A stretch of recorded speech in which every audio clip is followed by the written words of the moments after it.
ni saber leer, ¿no? Pero aprobar cualquier cosa Enviando, que sea populista. enviando el en vivo, quiere decir que en unos 20 segundos, 30 segundos ya estaremos en las páginas web. Si Melina me puedes ayudar a controlar eso, genial. Sí, claro que sí, Nahuel. Y sería Perfecto. bueno que apagues tu video para que salgas Sí. de cámara. Ya veo, sí, ya veo el en vivo en órbita. Hay un pequeño delay, pero ya.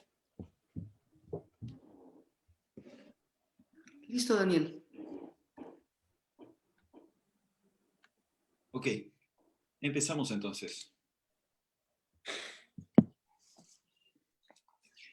Bien, bienvenidos. Excelentes tardes para todos. Mi nombre es Daniel Mesa, soy periodista científico, editor jefe de N+1, la revista, fundador de la Asociación de Periodistas y Comunicadores de Ciencia del Perú, APCiencia. Y hoy tengo el agrado de presentar el webinario Transgénicos, una conversación para entender los temores y aclarar las dudas. Transgénicos, una conversación para entender los temores y aclarar las dudas. Para conversar de uno de los temas científicos acaso más politizados de la historia, incluso se puede decir, ¿no? El uso de organismos genéticamente modificados. Ese panel ha sido organizado por En órbita, científicos.p y la Asociación de Periodistas y Comunicadores de Ciencia de Perú, APCiencia. En el contexto peruano, debemos saber que el 20 de octubre el Congreso de la República aprobó ampliar la moratoria al ingreso y producción de los organismos modificados, conocidos también como transgénicos, hasta el 2035. Estamos hablando de 15 años, es lo que ha dictaminado el Congreso. Fueron 104 votos a favor, lo que habla bastante de la posición contundente de los parlamentarios, 7 abstenciones y 0 en contra. Por lo que el dictamen ha sido exonerado de segunda votación. El siguiente paso es que el Congreso mande la autógrafa de ley al Ejecutivo, quien podrá observarla o promulgarla. ¿Okay? En este marco, el objetivo de este debate, de esta conversación, ¿no?, es conocer los temores que tienen las personas sobre los transgénicos y aclarar dudas, desmitificar historias y mostrar verdades, que creo yo que estamos todos de acuerdo en que la mejor manera de tomar decisiones es utilizando verdades basadas en evidencia. En este sentido, tengo el agrado de decir que hoy contamos con 4 excelentes panelistas. En primer lugar, vamos a presentar a la doctora Fabiola Muñoz Dodero, abogada y conciliadora extrajudicial, con estudios en maestría en política social, mención en género, población y desarrollo, diplomada en educación intercultural, con cursos en diseño, ejecución y evaluación de proyectos, también docente universitaria con más de 25 años de experiencia, trabajando en el sector público, el sector privado y cooperación internacional. Ha trabajado con comunidades nativas, campesinas y pequeños productores individuales, teniendo oportunidad de conocer todo el Perú. Ha sido ministra del Ambiente entre octubre del 2019 y julio del 2020, y ministra de Agricultura y Riego de Perú entre marzo del 2019 y septiembre del mismo año, entre otros cargos directivos en ministerios afines. En segundo lugar tenemos desde el Frente Científico a la doctora Gisela Orjeda, que es doctora en Ciencias Biológicas de la Universidad de Birmingham, de Reino Unido, magíster en Mejoramiento Genético y bióloga de la Universidad Agraria La Molina. Entre experiencias internacionales ha liderado un programa para el mejoramiento genético de cultivos tropicales, específicamente en bananos y plátanos. Formó parte en Francia del equipo que realizó la secuenciación del genoma del arroz y trabajó en el clonado posicional de genes de resistencia viral en melón. En el Perú lideró el trabajo de la secuenciación del genoma de la papa, publicado en la revista Nature.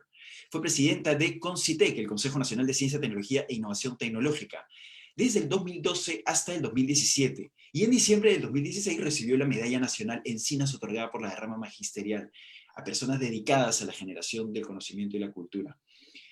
Ha sido también presidenta ejecutiva del Instituto de Investigación Nacional de Glaciares y Ecosistemas de Montaña, INAIGEM, y hoy está como investigadora y profesora principal en la Universidad Nacional Mayor de San Marcos. En tercer lugar, tenemos también la presencia del prestigioso periodista y crítico gastronómico Ignacio Medina, cuyo trabajo se ha publicado en diarios como El País, en El Comercio, En Poder, Esquire, Guía del Ocio de Madrid, Diario El Mundo, Club de Gourmets, entre otros. Además, guionista de televisión para programas como El Menú de Carlos Arguiñano, de Televisión Española, Cocinando en los Orígenes de Teleamazonas Ecuador, y conductor y guionista también de programas como Secretos de Familia de Ecuador también. Entre los varios libros que publicó destacan Los Sabores de la Memoria, Los Guardianes del Cacao, Premio Gambero, perdón, bueno, esos serían los más recientes, ¿no? Combo Style también, esos son los 3 últimos libros más recientes. Recibió premios, y entre los últimos de ellos se destaca el Premio Gambero Rosso a la mejor columna gastronómica internacional del año, y el Premio Pau Alborrona Torras por la contribución al periodismo gastronómico de América Latina en 10 años. Además, también el Premio Internacional de Literatura Gastronómica del 2020, concedido por la Academia Internacional de la Gastronomía. A continuación, le doy la palabra a Gisela Ojeda para que presente a nuestro siguiente panelista. Adelante, Gisela. Buenos días a todos. Para mí es realmente un placer poder presentar al doctor José Miguel Mulet. Es un colega bioquímico español que ha hecho stalking para averiguar todo sobre ti, José Miguel. A ver si lo he hecho bien. Naciste en Alicante, en Bueno, Denia. en la provincia de Alicante. Ah, sí, en Denia, ¿no? Exacto. Obtuviste tu bachillerato en química en la Universidad de Valencia y tu doctorado en bioquímica y biología molecular también, ¿no? Sí. Y trabajaste en Suiza, en el Biocentro de la Universidad de Basilea, pero brevemente, en un tema un poco distinto. Bueno, 3 años. Eso ya lo de breve o largo ya es cuestión de cada uno. Empezaste tu carrera en el laboratorio del doctor Serrano, que en realidad es uno de los referentes mundiales en biología molecular, ¿no? Tu trabajo consistía en utilizar levaduras como organismos modelo para estudiar el transporte de iones. Y en realidad todo este trabajo te ha llevado a trabajar hoy en sequía y resistencia a sales en plantas. Sí. ¿Es cierto? Hoy día eres profesor titular de biotecnología en el área de bioquímica y biología molecular en la universidad. Ahí puedo matizar algo, por poco tiempo, porque ya aprobé la oposición a la cátedra. De acuerdo.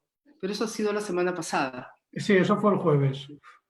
En la Universidad Politécnica de Valencia, eres director del Máster de Biotecnología Molecular y Celular de Plantas e investigador en el Instituto de Biología Molecular y Celular de Plantas, ¿no? Es un instituto mixto que depende del CSIC, que es el organismo, digamos, más grande de investigación que tiene España, y la Universidad Politécnica de Valencia. Y ahora trabajas con brócoli, que es uno de los vegetales, según tú, más sanos que existen, ¿no? Mientras yo trabaje con él, va a ser todo muy bueno. Y tratas de desarrollar variedades tolerantes a sequía y a la salinidad. Sí. Bueno, el doctor Mulet tiene una producción científica excepcional, con más de 100 artículos científicos en biología molecular, estudiando los mecanismos de tolerancia a factores abióticos, o sea, sales, sequía, frío, cosas que nos interesan mucho a nosotros en el Perú. Es además divulgador de temas relacionados con biotecnología y alimentación. Tiene libros como Comer sin miedo, Medicina sin engaños. También es autor de un libro que les recomiendo mucho que se llama Transgénicos sin miedo.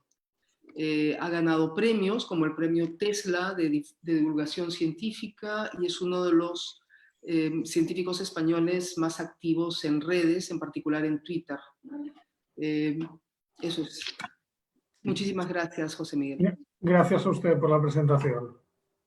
Bueno, muchísimas gracias a todos los panelistas por estar aquí, por supuesto a las organizaciones que han hecho posible esta conversación. Rápidamente, las reglas de este diálogo.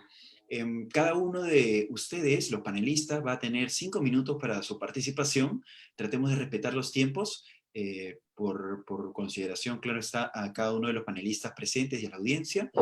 Y evitemos, nuevamente, esta es una regla súper importante, evitemos utilizar ironías, dobles sentidos, y por ahí quizás indirectas, ¿no? Evitar en lo posible la conversación, la provocación, para que esta conversación, ¿no?, sea lo más enriquecedora y dialogante posible. Perfecto. Dadas las reglas, entonces, vamos a empezar con la primera pregunta, que es, creo yo, uno de los temas de los que más se ha hablado en este debate por el tema de los transgénicos. Muchos han argumentado, quienes están a favor de la moratoria, es decir, del impedimento del ingreso de esta tecnología al país, que los transgénicos afectan a la diversidad en un país megadiverso como el Perú. Desde sus respectivas posiciones, posturas, expertise, quisiera que nos digan si es cierto o no que los transgénicos acaban con la biodiversidad. Y la primera participación se la damos a Fabiola. Adelante, por favor, Fabiola. Bueno, primero que nada, muchas gracias por la oportunidad. Creo que realmente incentivar el diálogo y compartir información y experiencias es muy importante para también aclarar algunos temores. A ver, lo primero que quiero decir es que yo creo que la ingeniería genética es sumamente importante. Creo que la investigación científica nos tiene que dar herramientas para generar conocimiento y ese conocimiento nos permita poder generar mejores políticas públicas. Dicho esto, para mí, el tema de los transgénicos, o sea, el transgénico en sí mismo, el avance científico, la tecnología, es una tecnología más.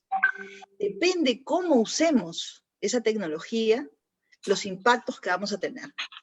Y podemos hacer cosas maravillosas en laboratorio, y eso es muy bueno e importante, pero cuando discutimos un tema como el impacto, si los transgénicos afectan la biodiversidad o no en un país megadiverso como el Perú, la respuesta no está solamente en la parte de la investigación o de si esta tecnología es buena o no.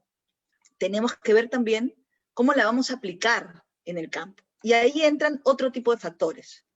Factores que tienen que ver con nuestro propio país, su biodiversidad, también con la capacidad que tiene el Estado de hacer cumplir las normas, los acuerdos, del control, de la fiscalización, y también los temas ambientales, ¿no? Nosotros tenemos un país megadiverso, y en general lo que hemos visto con los transgénicos es que pueden alcanzar desarrollos interesantes, principalmente en algunos monocultivos, pero no es precisamente la forma como nosotros en el país estamos tratando de mirar algunos de nuestros espacios del manejo de nuestro territorio. Entonces, no es en sí mismo la discusión si la tecnología de los transgénicos es buena o mala, o es la que afecta o no, sino cómo implementamos eso. Y el riesgo, y yo por esa razón sí creo que tenemos que mirar en conjunto todo el tema, no solamente desde la mirada científica, que creo que ahí realmente hay mayor claridad del lado científico, sino desde los otros temas. Entonces, si yo empiezo a utilizar una tecnología como esta, y no tengo el control adecuado, no tengo la línea de base que debería tener, no tengo la información, sí creo que se puede generar una afectación. Pero no es porque los transgénicos en sí mismos sean malos, sino cómo los aplicamos en un país con las condiciones como el Perú. Y entonces tenemos que pensar, si queremos discutir realmente y poner en la mesa, usar esta tecnología, cuáles son las principales causas o efectos que podrían tener, ¿no? Y mucho tiene que ver con lo que viene asociado al transgénico. Es qué cosa vas a utilizar para la fertilización, qué cosa vas a utilizar para combatir las plagas, y cómo esto genera también algunos otros efectos.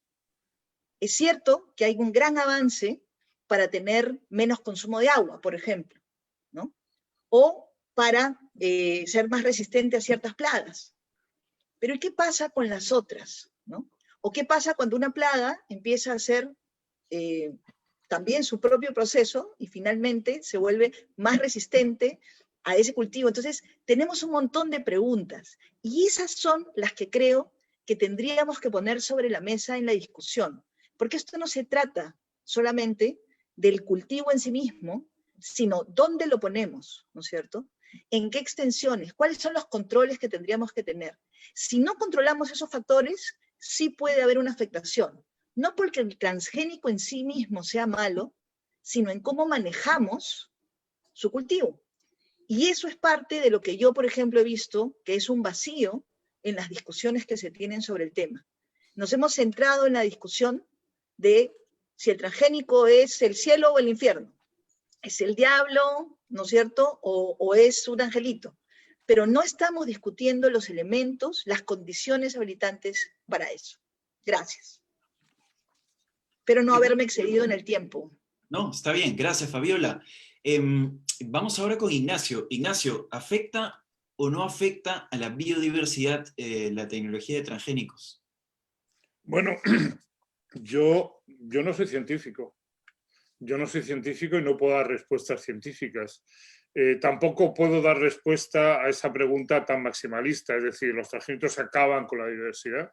Es decir, ¿hemos llegado al límite final ya o solamente la transforman esa biodiversidad? No, mira, yo voy a empezar contándote una pequeña historia. Sucedió hace 11 años, coincidiendo con uno de los gobiernos más corruptos que ha existido en este país, capitaneado por un señor que se llamaba Alan García. Entonces era ministro de Agricultura un señor que se llamaba Rafael Quevedo, que al mismo tiempo era propietario de Avícola del Rocío, la mayor productora criadora de pollos del Perú, con 2 millones de pollos al año. Ese señor tenía como asesor del ministerio, había nombrado como asesor del ministerio Alexander Grossman, que era el mayor lobista de los transgénicos en América Latina. También el señor Grossman era asesor del anterior ministro de Agricultura, que era Ismael Benavides Ferreiros, que también en ese momento era ministro de Economía. Ministro de Economía, Ismael Benavides era director de la compañía industrial de Lancha, que presidía David Seiner. La compañía agroindustrial de Lancha era uno de los 4 grandes productores agrarios del país, agrícolas del país, y entre los 4 concentraban el 94% de la producción agraria del Perú. Ismael Benavides Ferreiro nombró a su socio David Seiner, representante del ministerio, en el proyecto especial de Madre de Dios. En el proyecto, miembro permanente del Comité de Preincursión en Activos Inmuebles y otros proyectos del Estado. Y como director ejecutivo del programa Interoceánica Sur. Esos 3 cargos significaban lo mismo. Un proyecto destinado a crear una carretera que atravesara en teoría la selva, simplemente que se acercara a la selva, con un proyecto añadido de deforestación para sustituir la masa forestal por cultivos de soja transgénica y darle salida hacia un puerto que permitiera la comercialización rápida. Eso fueron los motivos por los que un gobierno corrupto autorizó los transgénicos en Perú, los que respaldaron la ley que nos trajo los transgénicos. Inmediatamente un cambio de gobierno, unas elecciones y el nuevo Parlamento, el nuevo Congreso decretó una moratoria. Eso es lo que sucedió entonces. Lo que yo quiero saber es por qué necesitamos en Perú los transgénicos hoy. Esa es la pregunta que yo me hago. La pregunta que yo me hago en un país en la que hay 2,2 millones de pequeñas explotaciones agrarias familiares, que la media no supera el 1,5 hectáreas, que la mayor parte de la producción agraria está concentrada en 4 manos, en las grandes explotaciones de la costa, que son, como decía Fabiola, generalmente monocultivos, que según el Banco Mundial es el único sector que ha crecido en los últimos años, 7,4%. Quiero saber por qué. Quiero saber por qué deberíamos empezar a plantear la llegada de semillas y de productos ajenos en un país que tiene más de 20.000 especies botánicas, 7.590 de ellas endémicas. Un país que maneja, depende de las fuentes, porque el Instituto de la Papa todavía no se ha dignado a darnos la lista de las papas que hay en este país, aunque las tiene investigadas y censadas, pero parece que le preocupa más crear los enemigos de la papa andina que fortalecer la producción de variedades de papa locales. Se dice 2.800 variedades de papa. ¿Qué impulsaría? ¿Qué nos impulsaría a cambiar esas variedades de papa por otras? ¿Qué nos impulsa a perder o a renunciar o a cambiar 50 variedades de maíz? ¿Qué nos impulsa a cambiar la biodiversidad de este país, que es prodigiosa? ¿Qué nos impulsa a una dinámica que por ahora, y según el dictamen del Ministerio de Agricultura, después de estos 10 años de moratoria, el trabajo que ha hecho el dictamen ha sido que al único que beneficia realmente la implantación de los transgénicos en Perú, es decir, la ruptura de la moratoria, es a los grandes productores de la costa. Eso es lo que yo me pregunto, ¿por qué? Es la única pregunta. Yo no soy científico, yo dejé de estudiar física y química cuando acabé el bachillerato, me pasé a letras, una carrera humanista, ni siquiera la acabé además. ¿Por qué?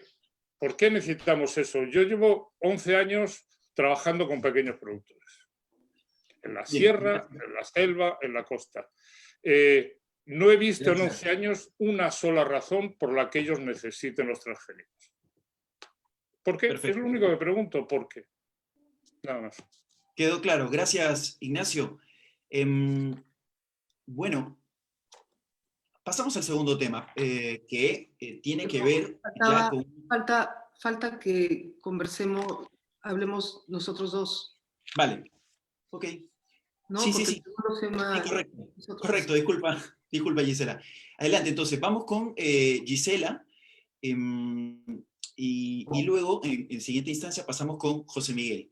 Gisela, repetimos la pregunta. ¿Es cierto o no que los transgénicos acaban con la biodiversidad? Adelante. Lo que yo creo en relación a esa pregunta es que primero tendríamos que preguntarnos cuál es el valor de la biodiversidad que tenemos en el Perú, ¿no? Y muchas personas, como Ignacio, va a decir, bueno, todas las formas, las texturas, vamos a poner el ejemplo de la papa, que es nuestro cultivo emblema y nos es un cultivo tan querido en el Perú y que además es un cultivo de subsistencia para muchísima gente y muchísimos agricultores. Entonces, ¿cuál es el valor de toda esa biodiversidad? Que son entre 3.000 y 4.000 variedades de papas cultivadas, Ignacio, y el Centro Internacional de la Papa y los científicos no decimos precisamente cuántas, porque es muy difícil delimitar ese número. No es una cosa exacta, ¿no? Y no es fácil llegar a un número preciso. Pero todas esas formas, colores y texturas son solo la punta del iceberg de la biodiversidad. El resto, ¿no? El valor del resto del iceberg que está escondido está en sus genes, justamente, ¿no? Y quiero contar por qué esos genes son importantes. Todas esas papas nativas, entre 3.000 y 4.000 que tenemos, y además las decenas de especies silvestres de papa que no se comen, ¿no? Y que están libres allí por el mundo, y también las tenemos en el Banco de Germoplasma, del INIA y del CIP, nadie las cuida. Y como nadie las ha cuidado por milenios, estas han desarrollado, gracias a la evolución y a la selección natural, han desarrollado resistencias a diferentes pestes e insectos. ¿Y por qué? Es decir, así como el Perú es el centro de origen de la papa, también es el centro de origen de todas las pestes e insectos de la papa, porque es una lucha a muerte durante milenios. Entonces, acá también estamos en el origen de todas las pestes e insectos de las papas. Entonces, como nadie las cuida, esas papas solas han tenido, a través de la evolución y la selección natural, tienen nuevos mecanismos para defenderse y mecanismos distintos para el mismo insecto, ¿no? Y eso está grabado en sus genes, ¿no? Entonces, yo tuve la suerte de ser una de las participantes en el proyecto de secuenciamiento del genoma de la papa, donde desciframos el genoma, todo el ADN de una papa, ¿ok? De una papa. Luego de eso, mi laboratorio trabajó analizando con bioinformática todo el genoma de esa única papa y encontramos 408 genes de resistencia a enfermedades, a insectos en la papa. Ahora, quedémonos ahí 5 segundos. Quiero ir a un ejemplo. Los seres humanos. Los seres humanos, voy a simplificar esto al máximo, tenemos diferentes colores de ojo, pero el gen color de ojos es uno, ¿no? Bueno, en realidad es más complejo, pero vamos a decir que es uno. Y en ese lugar tenemos diferentes formas de ese gen, los que tienen ojos negros, los que tienen ojos marrones, los que tienen ojos verdes, ojos azules, tienen diferentes formas de ese gen. Entonces, en nuestras papas nativas, cada uno de esos 408 genes de resistencias a plagas tiene una forma diferente de ese pedacito para poderse defender de esas plagas en múltiples formas. Esa es la verdadera riqueza de la biodiversidad. Ahora, ¿qué es lo que hace la biotecnología? ¿No?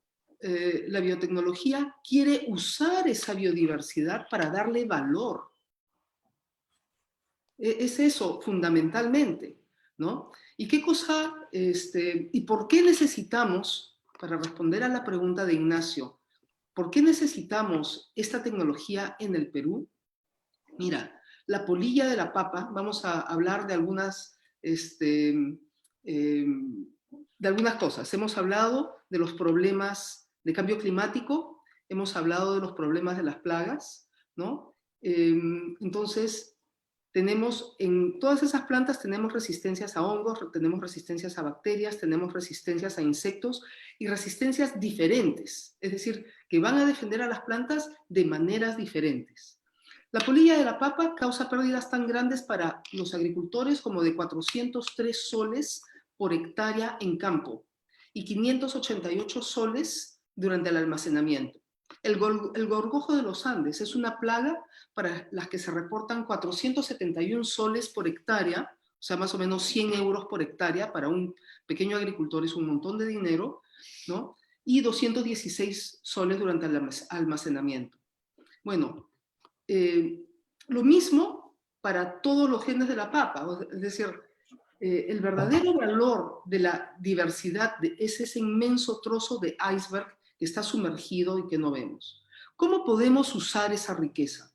La mejor manera es estudiar todos los genes que nos interesan según nuestras necesidades, ¿no? No estoy hablando de traer transgénicos. Hoy día en el Perú tenemos las capacidades absolutamente suficientes para poder estudiar todos esos genes que están en nuestra biodiversidad y hacer edición genética de variedades que son aceptadas por el mercado y que son cultivadas por los agricultores.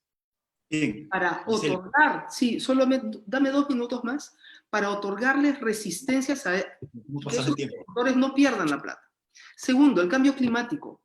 Phytophthora infestans es un hongo.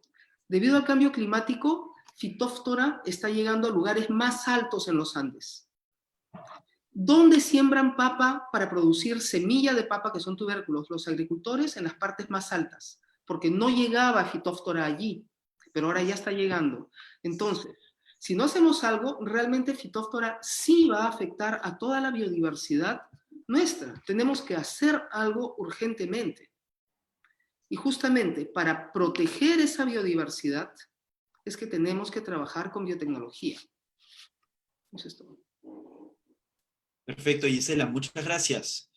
Muchas gracias. Bueno, tuvimos opiniones del frente gastronómico, científico y político. Y ahora vamos a una mirada científica también internacional con José Miguel Mulet.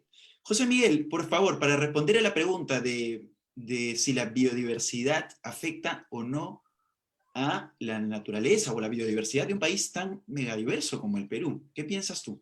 Bueno, yo creo que esto es un debate del siglo XX que ha llegado hasta el siglo XXI, porque este debate tendría lógica plantearlo en los años 90, cuando empiezan las plantaciones de transgénicos. Lo que pasa es que estamos en el 2020 y llevamos 30 años plantando transgénicos. ¿Los transgénicos han afectado a la biodiversidad? Sí, desde un punto de vista positivo. ¿Por qué? Si quieres proteger a la biodiversidad, lo mejor que puedes hacer es que la agricultura sea eficiente. ¿Por qué? Porque si la agricultura es más eficiente, consumirás menos agua, consumirás menos tierra y necesitarás menos recursos para conseguir más comida. En esto los transgénicos han demostrado muy efectivos y han servido para que no degrademos más tierra todavía para conseguir más cereales. Entonces, de hecho, hay una pregunta muy obvia. ¿Hay alguna especie que se haya extinguido por culpa de los transgénicos? ¿Ha habido alguna crisis en la biodiversidad por culpa de los transgénicos en 30 años? Yo creo que nadie podría dar un ejemplo, contestar a esta pregunta porque no la ha habido. Y de hecho, plantear una moratoria de los transgénicos para proteger la biodiversidad como política se me antoja un poco rara. A ver, poniendo un ejemplo de Perú. ¿Ha habido algún problema de biodiversidad grave? Hombre, yo que me gusta mucho leer libros de historia, yo creo que en Perú hubo una catástrofe que fue lo de las Islas del Guano, que fue cuando se empezó a pescar de forma indiscriminada cerca de las Islas del Guano, bajó la población de pájaros marinos y dejó de acumularse guano, que era una de las principales riquezas del país. Obviamente eso fue un ejemplo de una mala planificación. También es verdad que en aquellos tiempos no sabíamos lo que sabemos de ecología ahora. ¿Alguien se imagina que se hubiera decidido prohibir toda la pesca? Yo creo que eso no hubiera solucionado nada. Bueno, hubiera supuesto desmantelar una industria y que todo el país se muriera de hambre. Yo creo que lo que hay que hacer es poner soluciones concretas para casos concretos. El caso de Perú. Perú es un centro de biodiversidad de la papa. Eso está fuera de todo duda. De hecho, también es un centro de domesticación del tomate. Pues hombre, una de las principales normas por el Convenio de Cartagena cuando se siembran transgénicos es no sembrar cuando puedan hibridar con alguna especie silvestre.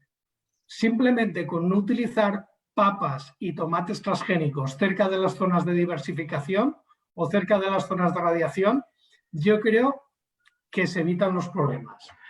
El señor Medina ha contado una historia sobre la corrupción relacionada con los transgénicos.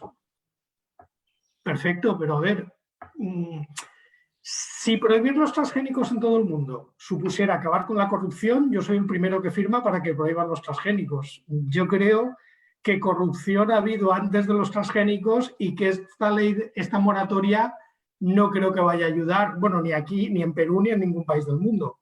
Pero bueno, es una idea personal. Y respecto a los pequeños agricultores, hombre, tenemos un ejemplo muy bueno, que es el ejemplo de la India. En la India, cuando se autorizó el algodón transgénico, los primeros que optaron por él y los que están, digamos, apostando por él han sido los pequeños productores. ¿Por qué? Porque los grandes productores siempre ganan dinero, tienen todo el suelo. Les da igual que la eficiencia caiga un 5 o un 10% si tienes media costa. En cambio, un pequeño productor que tiene poca tierra es el que menos margen tiene.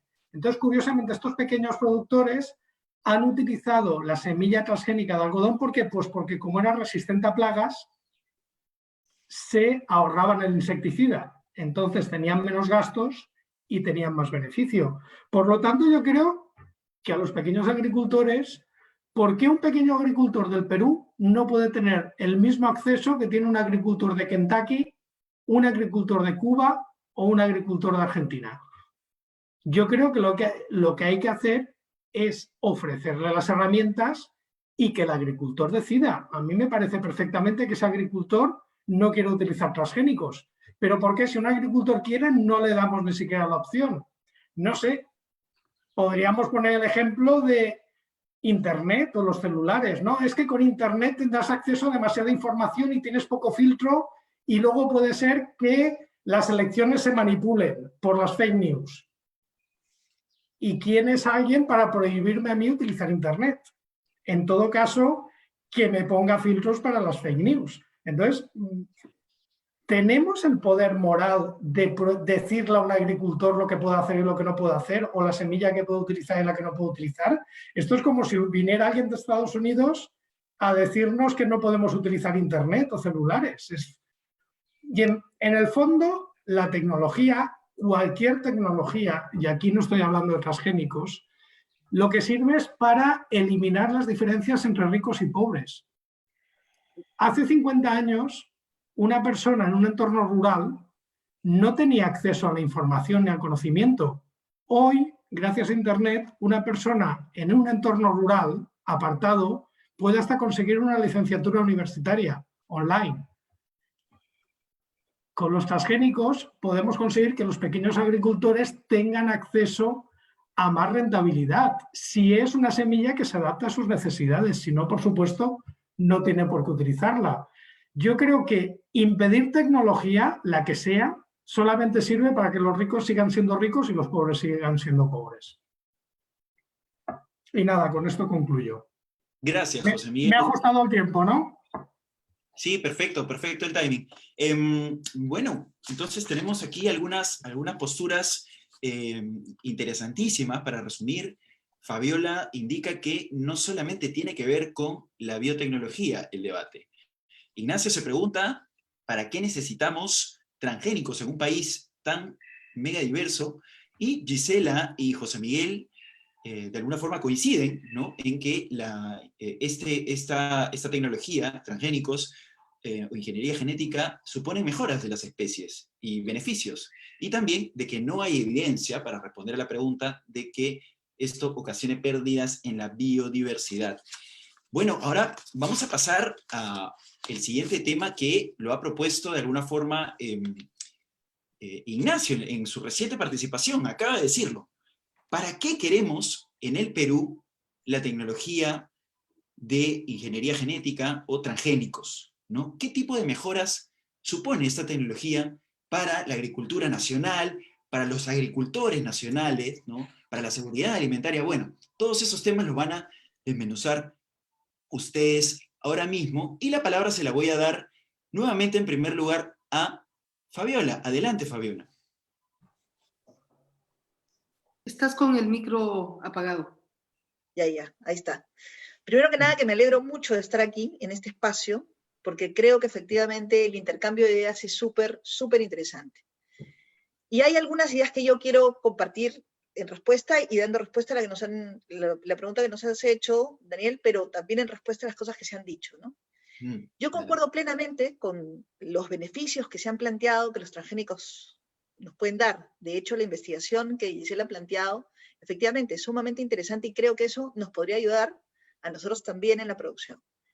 Pero nuevamente quiero resaltar que cuando uno define, ¿no?, el tema de una política pública y el uso o no uso, en este caso, es parte de una discusión de política pública, no solamente toma en cuenta un elemento.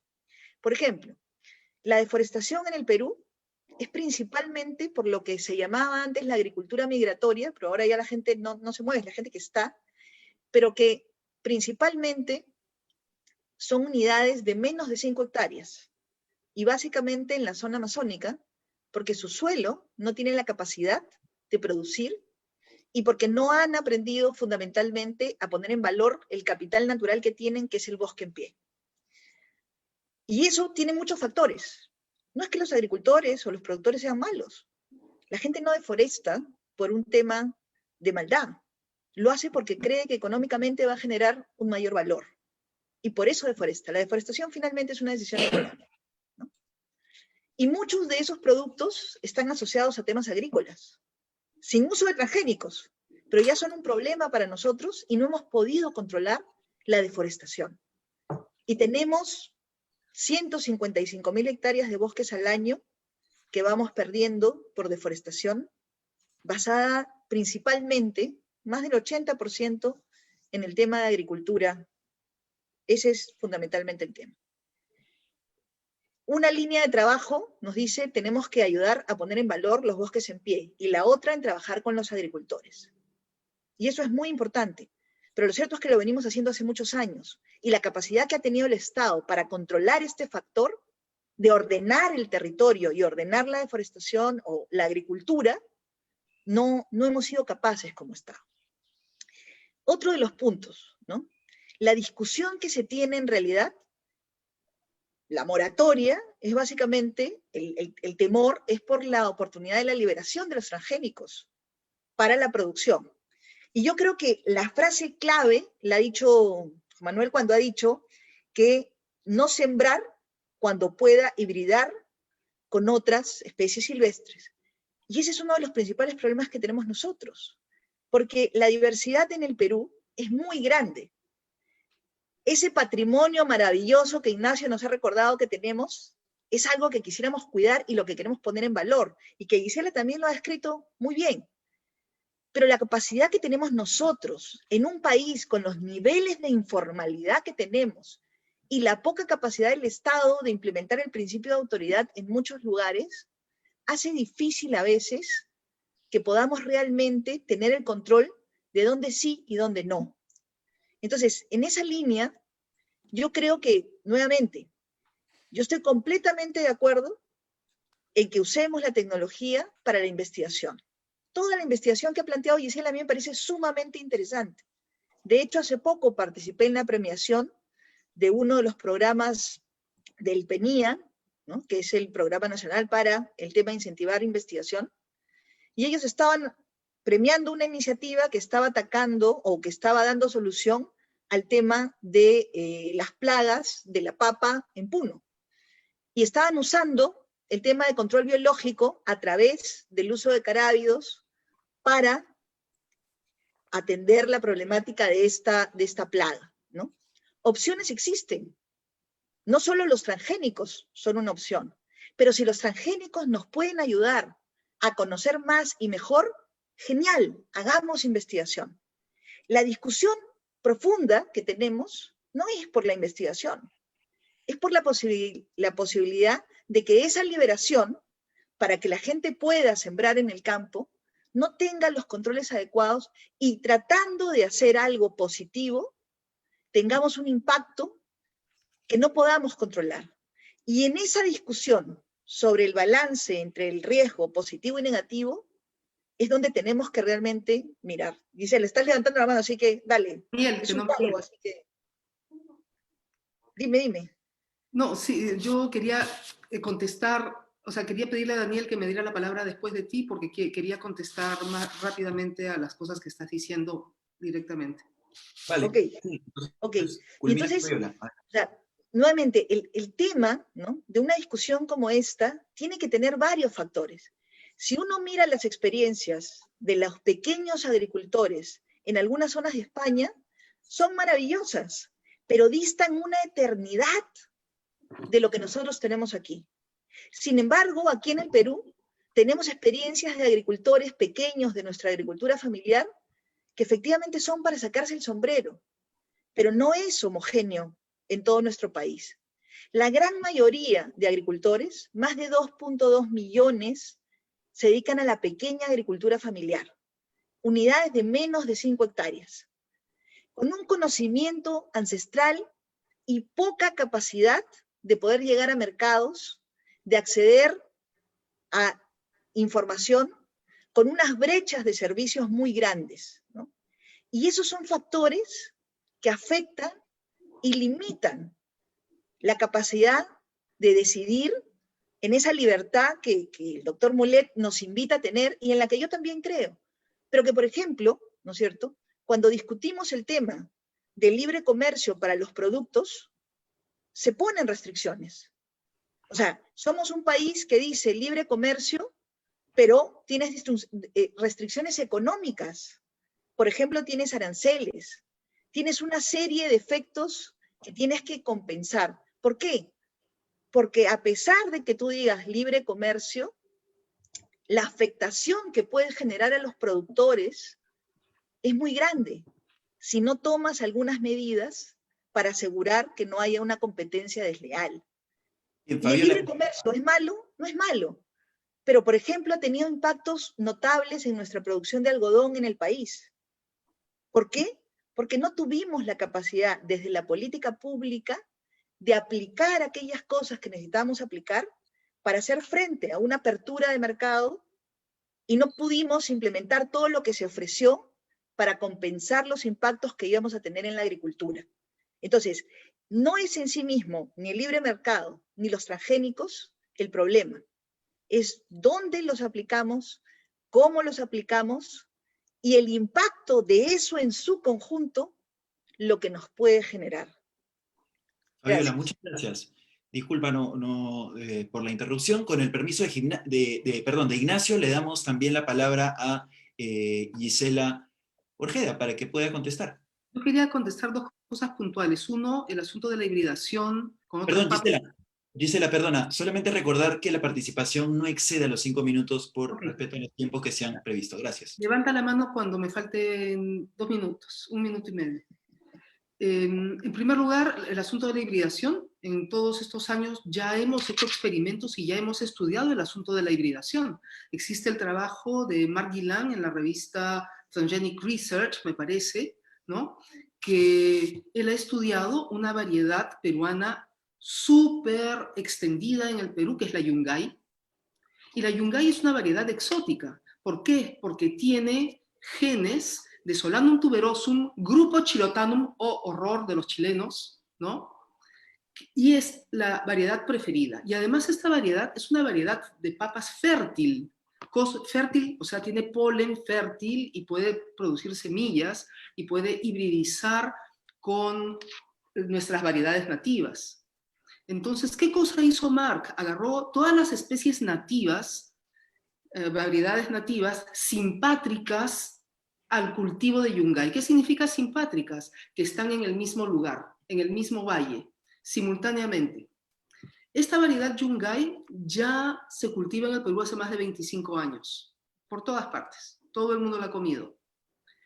Entonces dijo, vamos a ver si efectivamente hay esta transferencia de genes de una papa nativa ampliamente cultivada que convive con las especies nativas o con las variedades nativas de papas, y utilizó marcadores moleculares, 24 marcadores moleculares, y solamente con 12 pudo descartar las más de 408 variedades nativas, ninguna se había hibridizado con Yungay.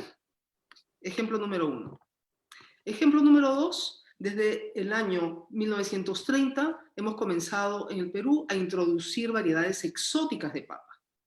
Comenzaron unos antecesores míos, molineros, a trabajar con variedades nativas mexicanas, y produjeron híbridos que fueron tomados por muchos agricultores. Luego se trabajó con el doctor Ochoa, a quien tuve la suerte de conocer, hizo muchos híbridos, y hubo también la papa ticahuasi, que era un híbrido entre una papa nativa peruana y una papa nativa costarricense. Jamás se han encontrado genes de estos en otras papas, y esas papas tampoco han desplazado a nuestra biodiversidad, han sido tomadas por los agricultores durante el tiempo que las necesitaban, y luego ahora que han surgido otras, las han descartado. Entonces, ya la experiencia digamos, de papas surgidas del mejoramiento convencional no han desplazado a la biodiversidad, número uno, y segundo, no hay cruzamientos con las papas nativas, ¿no? Y tu segundo punto, déjame recordar, era, ya lo olvidé, me emociono demasiado y me olvido las cosas. Ya me voy a acordar, voy a contestar. Bien, gracias Gisela. Entonces, ahora sí le podemos dar la oportunidad a Ignacio, quien se dio su turno. Ignacio, ¿para qué? Bueno, tú mismo has planteado la pregunta, ¿no? ¿Para qué implementar tecnología de transgénicos en el Perú? Si quieres, respóndela. Bueno, pues yo estoy encantado. Yo soy un tipo del siglo XX, por supuesto. Nací en el siglo XX, he vivido la mayor parte de mi vida en el siglo XX y sigo. Y me parece que es prudente y es oportuno y es interesante mantener vivos los debates, las polémicas, sean del siglo XX o sean del siglo XIX, incluso del siglo XVII, que hay cosas todavía que tenemos que resolver, que forman parte de nuestra herencia cultural y vital.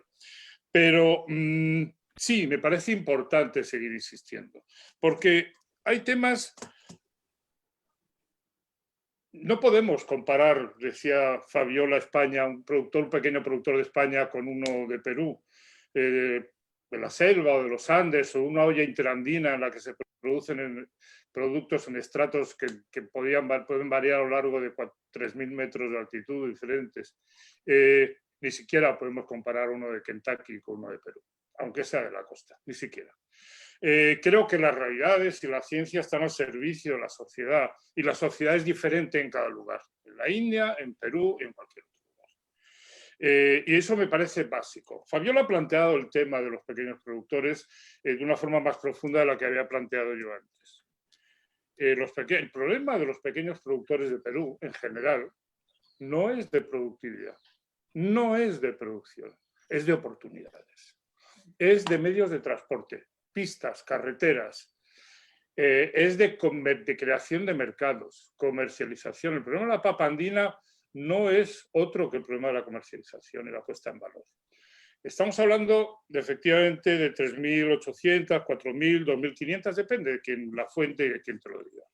Pero hay que hablar del sistema de producción. El sistema de producción de la papa andina es ancestral y no se cultiva una sola variedad de papa en una parcela. En una parcela pequeña, y Fabiola lo sabe perfectamente, se cultivan 15 o 20 variedades juntas. ¿Por qué? Porque esa forma garantiza la supervivencia de esa familia, porque no todas las variedades son afectadas por las mismas plagas y por los mismos insectos. Vale, vamos a hacer una yungay que sea resistente a las enfermedades. ¿Qué vamos a hacer? ¿Eliminar las otras? Porque total ya tenemos una resistente. No, lo que no podemos es dejar esto en manos del mercado tal como está. No tenemos sistemas de control. El productor agrario de Perú no tiene sistemas de protección, no hay sellos de calidad, no hay autoridades, no hay instituciones, no hay una conciencia. Estamos hablando de un país que está regido en los últimos 20 años por gobiernos corruptos, por mafias, por piratas, por pícaros, con mucha gente interesante, sí, pero tenemos los últimos 6 presidentes del gobierno de este país, o están en prisión o se han suicidado. Vamos a ser serios, es decir, ¿estamos planteando, llevando esto al terreno del libre mercado? Que tomen ellos la decisión, vamos a poner los instrumentos. Pues te voy a contar lo que es el libre mercado a la situación actual de hoy en Perú. El libre mercado significa que si tienes plata para pagar un seguro médico privado, te curan del COVID. Si tú pagas el de salud, tienes un 95% de oportunidades de que le pases tu enfermedad sentado en una silla de plástico en el parking de un hospital, con 2 mantas encima, un gorro de lana y un gotero puesto. Y si tu familia tiene algo de plata, te puede llevar un balón de oxígeno. Eso es el libre mercado. El libre mercado es tener $7.000 o $10.000 para pagar la inscripción en una escuela y $2.000 mensuales, o no tener educación. Eso es el libre mercado. Y el libre mercado aplicado a los productos, al sistema agrario peruano, es la puerta al descontrol y la puerta al pirateo y la puerta a las mafias. Yo he visto caer en un día 2.000 hectáreas de selva. ¿Por qué? Porque había subido el precio de la granadilla, habían abierto un puente en una pista de tierra que daba acceso y llegaron con camiones y motosierras y arrancaron 2.000 hectáreas de selva. ¿Por qué? Porque nadie los controlaba. ¿Por qué? Porque la policía no existe en la selva. ¿Por qué? Porque es nuestro medio y hacemos lo que queremos. ¿Pero qué tiene que ver eso con la biotecnología? No, yo no hablo de tecnología, hablo de la oportunidad de aplicar de traer transgénicos a Perú. Me estáis hablando de la papa. Estáis hablando de protegernos de la polilla de la papa. Estoy hablando, perdona, Gisela, te estoy hablando de sistemas de control, de mecanismos públicos. Te estoy hablando de un Estado que actúa y que interviene. Eso es de lo que te estoy hablando. Porque para implementar todos esos productos, yo me imagino que los transgénicos exigirán un control. ¿Para qué? Para que no se cultiven, si no se propagan de forma intencionada, para que no se cultiven cerca de los otros cultivos. No sé, en este país hemos perdido ya muchas cosas. Hemos perdido muchas cosas. Para empezar, el tomate del que hablaba Mulet. Para empezar, el tomate. El 99% del tomate que se consume en Perú es un híbrido creado en los años 60 en California para hacer ketchup, por ejemplo. Por ejemplo, en la cordillera andina, donde es originario el tomate, efectivamente, comemos un tomate traído de otro lugar. ¿Por qué? Porque es más rentable. ¿Por qué? Porque permite la recolección mecanizada. Tiene la piel gruesa, pocas semillas, cae al suelo y no se machaca. Yo lo he tenido 2 meses encima de mi mesa, un tomate de esos, para una cosa que hicimos. Bien, entonces, no, claro que necesitamos sistemas de control, Gisela. Claro que necesitamos un Estado fuerte, Gisela. Claro que necesitamos sistemas de protección al agricultor. En Europa tenemos las denominaciones de origen, los sellos de calidad. ¿Aquí qué tenemos? ¿Qué nos ha traído? Por ejemplo, ¿qué hemos hecho con la quinoa? Se llama quinoa, no quinoa, como dicen en Europa. ¿Qué hemos hecho con la quinoa? Era un producto del altiplano, un producto de calidad, con una producción muy escasa y muy corta. ¿Por qué? Por las condiciones de clima, de suelo, etc. Lo hemos traído a la costa. ¿A quién? A los grandes productores de la costa, a los grandes latifundistas. ¿Qué hemos hecho? Arruinar al pequeño productor. Arruinar al pequeño productor inundando el mercado con quinoa barata. Bien. Eso es lo que hemos hecho. No, quiero decir que necesitamos ser responsables de cada acto que cometemos. Responsables de cada acto que cometemos. Y una cosa, yo no sé si los estudios o los informes o las pruebas se han hecho solo en laboratorio o se han llevado también a terrenos al minifundismo agrario de otros países. No lo sé. Ignacio, gracias. Pero necesitamos control. Vamos a parar aquí, Ignacio, y retomas los argumentos en la ronda ya de preguntas. Con las disculpas de Fabiola, vamos a darle la última participación por el programa a José Miguel. Respondiendo, por favor, y ciñámonos a las preguntas. Disculpa, José Miguel. Y por favor, en caso uno no esté de acuerdo en un momento con la participación de la persona que habla, esperar, ¿no? Y después complementar. Adelante, José Miguel, por favor. A ver, seré breve. A ver, lo que me está quedando claro es que esta ley de moratoria de los transgénicos no va a tener ningún efecto sobre los problemas de la agricultura, porque estáis haciendo una descripción muy completa de todos los problemas que tiene la producción agrícola en Perú y todavía no he visto ninguno que tenga que ver con la biotecnología, ni que los transgénicos puedan ser una solución o un problema. Son problemas muy genéricos, algunos que conozco porque también los tenemos aquí, otros más específicos de la realidad peruana, pero, a ver, yo sigo pensando, yo en ningún momento he dicho libre mercado, yo he dicho libertad de elegir de los agricultores. Sigo creyendo que los agricultores son personas inteligentes y que tienen derecho a decidir sobre su futuro y sobre la forma que quieren alimentar. A mí, desde luego, no me gustaría que alguien eligiera por mí, pero bueno, igual es una opinión personal. Igual es que he leído mucho a Sartre y a La Libertad. ¿Quién sabe? Pecados de juventud. Por otro tema, respecto al tema de la biodiversidad, estáis hablando mucho de la papa. Curiosamente, la papa no es un cultivo donde haya muchos transgénicos disponibles. De hecho, ahora mismo papas transgénicas comercializadas no hay ninguna. Creo que estamos poniendo una venda para una herida que no hay. Porque se está hablando de la papa y no hay papas transgénicas ahora mismo que tengan. Entonces, los cultivos transgénicos que más se están utilizando son maíz, algodón, colza. Se acaba de lanzar un trigo en Argentina, pero que todavía no se ha distribuido. Tampoco son soluciones muy concretas a problemas concretos. Y hay que decir que cuando tú das la herramienta, se utiliza cuando hace falta. Por ejemplo, en España tenemos maíz transgénico. Solo se utiliza en determinadas regiones. ¿Por qué? Porque son las regiones que tienen una plaga que se llama taladro. En las regiones del norte, donde llueve mucho y no hay taladro, no se utiliza. ¿Por qué? Porque no hace falta. ¿Para qué vas a utilizar una variedad resistente al taladro cuando no tienes taladro? Yo lo único que veo es que esta moratoria, no sé, yo apostaría que antes de 15 años se ha retirado. Y estoy pensando en una cosa muy concreta. Perú cultiva bananos, ¿no? Así es. Es un cultivo importante.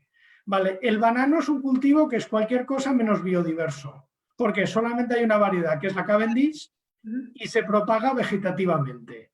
Ahora mismo el banano tiene un problema muy importante y muy grave con el fusarium. ¿Por qué? Porque como el banano no tiene diversidad genética, no hay forma de hacer frente al fusarium. En el momento en que aparezca una variedad transgénica resistente al fusarium, que la esté utilizando Colombia, que la esté utilizando Ecuador, no creo que Perú renuncie a utilizarla, nada más. Lo mismo con la papaya. Sí, bueno, la papaya ya es transgénica precisamente por eso. De hecho, me he basado en lo que pasó en la papaya en el 2003. Realmente. Y eso no va a afectar en nada la biodiversidad, porque la papaya no es peruana y el plátano tampoco. Bien, vamos a reordenar un poquito. Fabiola quedó pendiente de participar y Gisela finalmente complementa para cerrar la segunda ronda de preguntas. Adelante, Fabiola. Sí, yo solo seré muy breve. Yo mencioné lo del libre mercado no por un tema relacionado con los transgénicos directamente, sino como un ejemplo de que hay decisiones en las que no se toman en cuenta solamente un aspecto como el económico, sino realmente varias condiciones más. Lo que quería decir con respecto a lo que se ha mencionado, efectivamente, se ha mencionado la papa, ok, no es el mejor ejemplo. Miremos el algodón, ¿no? El algodón, nosotros estábamos muy orgullosos de poder sembrar un algodón peruano de mucha calidad. Y han habido muchos factores que han hecho que finalmente dejemos de producir una gran cantidad de hectáreas de algodón. Estamos perdiendo variedades de algodones nativos, peruanos, originarios nuestros, parte de nuestra biodiversidad, los algodones de colores naturales, por varios aspectos, como la conectividad, el acceso al mercado, la seguridad jurídica, de los pequeños agricultores. Entonces, el tema de transgénicos podría tener un aspecto de influir en eso, sí. ¿Positiva o negativamente? Probablemente podría ser que los agricultores recuperaran algunas hectáreas de algodón, pero con seguridad competirían muy deslealmente con nuestras variedades nativas, por varias razones, ¿no? Y eso no es si el transgénico es bueno o malo, sino que depende dónde lo ponemos y cómo lo usamos, los impactos que puede tener por otro tipo de factores. Porque esta, nuevamente, para mí no es una discusión solamente científica. Desde el punto de vista científico podemos tener un montón de cosas positivas, pero la ciencia no es química pura exacta en el ambiente, en la economía, en la vida de los productores. Entonces, hay muchos factores cuando uno toma una decisión de este tipo. Y el otro punto es que la mayoría de nuestros productores, efectivamente, viven en zonas alejadas, y estas variedades son variedades que utilizan nuestras variedades nativas, y no necesariamente los productores a los que el doctor Mulet quiere beneficiar, y yo también quiero beneficiarlos. Creo que lo que yo más rescato de aquí es que tenemos un objetivo común todos y todas. No necesariamente podrían acceder ni a la información ni al uso, porque en nuestro país hay brechas enormes. Entonces, se podría beneficiar un grupo y podría ser que otros grupos ni siquiera accedan a esa información. Pero lo que sí pasaría, probablemente, es que el grupo que se beneficie tendría condiciones para competir de una manera muy desleal también con los que no pueden acceder a esa información. Y el ejemplo de la papaya, y con esto cierro, en este momento, uno de los drivers más grandes de deforestación que estamos teniendo es el uso de la papaya en Madre de Dios. Acabo de regresar de Madre de Dios el martes. Estamos perdiendo cientos de hectáreas. Y eso no es culpa del transgénico. Pero esa papaya no es transgénica. Por eso, es falta, ¿no es cierto?, de la capacidad que tiene el Estado peruano para poder poner orden en el territorio. Si a eso le añadimos, ¿no es cierto?, un tema que no necesariamente podemos controlar con las medidas que se necesitan, podemos generar un riesgo mayor. Por eso, yo quiero cerrar diciendo, para mí la discusión está mal enfocada otra vez. Nos estamos quedando en si el transgénico es bueno o no es bueno, si ayuda o no ayuda. Por supuesto que puede ayudar. La discusión no está en el transgénico en sí mismo, sino en las condiciones que tenemos nosotros como país y qué condiciones deberíamos tener para poder hacer liberación, que es la discusión que se tiene. Investigación, por favor, hagamos toda la investigación posible. Es sumamente rico e importante seguir investigando, y como decimos aquí en el Perú desde hace desde el tiempo del COVID, sin ciencia no hay futuro. Bueno, tampoco hay presente, ¿no? Pero no, otra vez, no nos equivoquemos de discusión. No son los transgénicos el problema. No es la discusión si son el diablo o el angelito. Perfecto, Gracias, muy bien. perdón por la demora. Por el tema que la conversación empieza en un lugar y se dirige para otro lado, para el tema social, bueno, recordarles que la pregunta original a este tema, que devino en discusión social y todo, era ¿qué beneficios traían o traen los transgénicos en un país como el Perú? ¿Para qué traerlo? ¿No es cierto? No sé si Gisela quiere complementar. Voy a responder a esa pregunta contestando a Fabiola. El caso del algodón, el caso de la papaya, ¿no? El caso del algodón, estamos perdiendo cultivos de algodón, efectivamente, porque nuestros algodoneros son menos competitivos. Producir algodón en el Perú es mucho más caro por el cogollero del fruto del algodón, que mata y que se requiere pesticidas, se requiere una ingente mano de obra.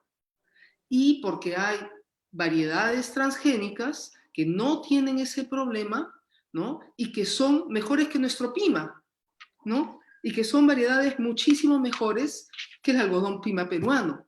Entonces, pero si los agricultores peruanos tuvieran acceso a esas y a otras variedades que pueden ser hechas por nosotros los peruanos, o inicialmente compradas la semilla y los algodoneros producir algodón transgénico, tendríamos, digamos, podríamos nuevamente seguir produciendo.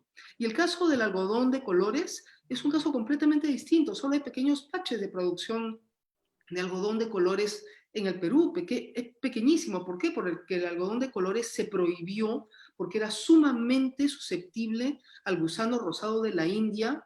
Eso es en los años antes que yo naciera, ¿no? Entonces, no tiene nada que ver aquí la producción de algodón de colores con el hecho de que 70% del algodón que utilizamos en el Perú es importado. En el Perú nos cuesta mucho producir este algodón y tenemos que hacer la industria algodonera mucho más competitiva. Segundo, tu ejemplo de la papaya transgénica, de la papaya. No. De la papaya. ¿Por qué la papaya es la razón de la deforestación? Porque tienen el ring spot virus, no sé cómo se dice en castellano el ring spot virus. Virus del moteado en forma de anillo. O virus del anillo de la papaya. No, perdón, de la mancha anular, ya me acuerdo. La mancha anular de la papaya, así es. Este virus acaba con toda la producción de papaya. Entonces, los agricultores tienen que cortar más bosque para sembrar más allí. Pero eso ya se solucionó en el mundo. Ya no tienen que hacer eso porque hay una papaya transgénica que es resistente al virus del anillo de la mancha anular. Sí, ¿no? ¿Y por qué ha tenido que ser transgénica? Porque en toda la biodiversidad de papayas del mundo no había ninguna que tuviera resistencia, ¿no? Entonces se ha tenido que hacer papaya transgénica para eso. Lo mismo va a ocurrir en España con el melón. El melón era sumamente susceptible, ¿no? Y yo he trabajado en eso con Pere Puig-Domenech, que seguramente conoce Mulet, ¿no? No he trabajado directamente con él, yo trabajaba en Francia, ¿no? Yo encontré el clon que contenía la resistencia a un virus que afecta a los melones, donde en un melón que no se puede comer prácticamente, un melón coreano, ¿no? Que es horrible, que no se puede comer, pero que va a ser probablemente transferido a los melones españoles, porque es una de las frutas que más exportan. Entonces, tenemos que utilizar las cosas caso por caso. Y segundo, esto tampoco es, no se contradice con que los agricultores sigan conservando, es decir, utilizar estos genes, producto de nuestra biodiversidad, en nuevas variedades que el INIA mismo puede producir o que universidades peruanas pueden producir, necesitamos 10 años, ¿no? Puede otorgarle a esos agricultores conservacionistas que mantienen la biodiversidad un sistema de servicios de retribución para la conservación. O sea, no es incompatible. Gisela, vamos a darle oportunidad al público. Sé breve, por favor, porque el público tiene varias preguntas. Adelante. Yo quería hacer una pequeña... Estamos hablando de dos cosas diferentes. Creo que ellos están hablando de incorporar transgénicos al Perú que vengan de fuera y sembrarlos, digamos, masivamente. Nadie está hablando de eso. Yo estoy hablando de producir la tecnología que nosotros necesitamos, así como ha sido hecho en Bangladesh para las berenjenas. Bien, muchas gracias, Gisela, por la intervención. Un minuto, por favor, de réplica a Ignacio, porque ha pedido la palabra, y luego, por respeto al público también, por favor, no se olviden de que hay personas que hacen preguntas y tenemos que responder todas las posibles. Adelante, Ignacio. No es una réplica, es una explicación, o es un ahondamiento, pero para intentar explicar por qué, porque que todo tiene una razón, un porqué y unas consecuencias. La papaya. La proliferación de la papaya en Madre de Dios tiene solo un sentido, solo uno: la industria del panetón. Todas las frutitas de colores que hay en el panetón son papaya coloreada. La gran industria lleva a estos caminos. ¿Qué está provocando? Pues lo que ha dicho Fabio, la deforestación y agotamiento del suelo. ¿Y qué significa eso? Descontrol, falta de control, falta de planificación, falta de regulación. Y eso es lo que el campo peruano necesita. No tenemos un problema de productividad. El hambre en Perú, que existe y en grandes cantidades, no es un problema de producción de alimentos. No es un problema, es un problema de brecha social, de falta de oportunidades, de falta de estructuras, de falta de medios. Estamos hablando de cosas muy parecidas. Yo no estoy negando los transgénicos, ni siquiera me estoy oponiendo, solo estoy preguntando ¿por qué? Solo pregunto por qué. Porque me tiene que dar una razón. Yo necesito que todo tenga una razón, que todo justifique. Si voy a perder, hemos salvado las variedades de papas, si voy a perder 10 variedades de maíz de las 50 o 60 o 70 que tenemos, quiero saber por qué. Quiero saber si eso se justifica con algo. Quiero saber si responde a alguna necesidad real del país o no. Eso es lo único que estoy preguntando.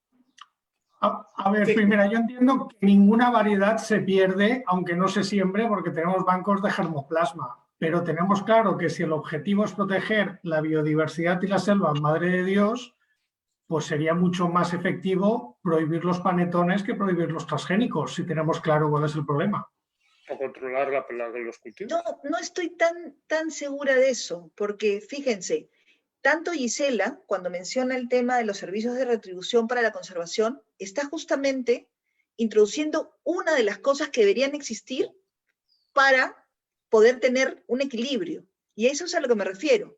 Imaginemos nosotros usando el ejemplo del algodón nativo, ¿no? Nadie está discutiendo ni está intentando fortalecer el trabajo de investigación para el algodón de colores. Entonces, permitamos el algodón transgénico. Empezamos a tener campos de algodón muy competitivo, muchas variedades, etcétera, etcétera, ¿no es cierto?, transgénicas. ¿Qué va a pasar con los pequeños productores que tienen estos otros esfuerzos todavía? ¿Van a sucumbir? Que van a ser menos pobres. No, van a dejar el algodón, vamos a perder a quienes cultivan esas variedades, porque van a cambiar, ¿no es cierto? Y entonces, ¿estaba mal producir esas variedades? No, pero si no hay investigación suficiente para atacar, por ejemplo, las plagas, entonces, ¿por qué no nos preocupamos? Disculpa, eso ya ocurrió en el Perú. Solo para terminar el... Solamente no han sido desplazadas por las variedades mejoradas. Una variedad mejorada no desplaza los cultivos nativos. No, es que, a ver, justamente por eso yo planteo que en le voy a pedir país... a los dos panelistas, Fabiola, disculpa, Gisela, disculpen, podemos ampliar los temas, podemos ampliar el tema para poder darle la opción de participar al público, que tiene varias preguntas y han estado muy conectados a toda la conversación. La primera de ellas es si el MINAM ha declarado que ya está casi al 80% listo con las líneas de base. Si es que esto es cierto, ¿se justifica o no una moratoria por 15 años más? Primera pregunta. del Facebook de En órbita y de científicos.p. La respuesta, por favor, que no pase de 2 minutos. Agradezco mucho para que todos tengan posibilidad de respuesta. Efectivamente, MINAM ha trabajado mucho para tener líneas del base de los principales productos. No de todos los productos, pero de los principales productos. Y, como les he planteado, la decisión no es solamente con el tema netamente científico. Esa es una parte de la historia, ¿no? De hecho, se ha avanzado, pero no se ha terminado. Por eso la posición que tuvo el MINAM en su momento era permitir la ampliación de la moratoria. Creo que la posición no fue por 15 años, sino fue justamente discutir cuál sería el periodo suficiente para poder terminar los elementos que se necesitaban, como las líneas de base, pero no son los únicos elementos. Esa es un poco la respuesta a esa pregunta. Bien, ok. Una segunda pregunta dice que ¿por qué quisiéramos una tecnología tan costosa? Bueno, está asumiéndose en la pregunta que es muy costosa, que no resuelven una gran parte de nuestros problemas en el agro. Es una pregunta con opinión incluida, ¿no? No sé quién la quiere responder. La puedo responder yo muy rápido. Lo del costo depende de las semillas. Hay semillas baratas, semillas caras. ¿Que no resuelve los problemas? Hombre, esta tecnología se ha utilizado en muchos países para resolver problemas muy concretos de esos países. Por ejemplo, en Brasil fue el Embrapa, que es el organismo público, el que desarrolló la judía, el frijol, resistente a al virus de la mosca blanca, que era una plaga endémica de Brasil que estaba causando estragos. En Argentina han desarrollado una variedad de trigo tolerante a sequía. Entonces, si tienes la tecnología podrás resolver problemas. Si eliminas toda la tecnología de base, no podrás acceder a esos beneficios. Y hay que decir que se han prohibido los transgénicos solamente en agricultura. Recordemos que los transgénicos se utilizan cada día en aplicaciones médicas, en aplicaciones industriales, etc. Por lo tanto, solamente se ha centrado en el agro, con lo cual yo creo que va a acabar perjudicando a los agricultores y beneficiando a los agricultores de países vecinos como Colombia, que sí que la están utilizando. Perfecto, muy bien. Voy a entonces pasar a una siguiente pregunta. A ver, esta tiene que ver con... la leo directamente. ¿En qué especies se supone que tengamos necesidad o interés como país? ¿No? Si quieren, ahora podemos darle la oportunidad de que participen abiertamente dos personas. Voy a leer otra más para que pueda ser más fluida la conversación. La siguiente pregunta sería, en el caso de la India, hay reportes científicos de la pérdida de las bondades del algodón BT. Ahora tienen que usar pesticidas para controlar las plagas. ¿Qué opinan al respecto?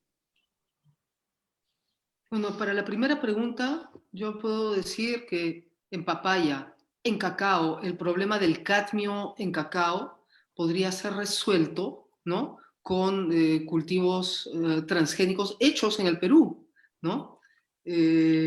O mayor investigación. En maíz, además el maíz se le pone como un cuco cuando el maíz amiláceo que se siembra en la sierra es completamente diferente al maíz amarillo duro que se siembra en la costa y que sirve para la alimentación, para la producción de alimento, ¿no? Son cosas completamente distintas. El maíz amarillo duro que se siembra en la costa se siembra durante muchísimos años y no hay ninguna contaminación de amarillo duro en el maíz amiláceo o las razas como el gigante del Urubamba, por ejemplo, ¿no? Entonces, en café, el problema del café y la roya, ¿no? Además que el café o sea, es muy largo hacer mejoramiento genético porque está la calidad de taza.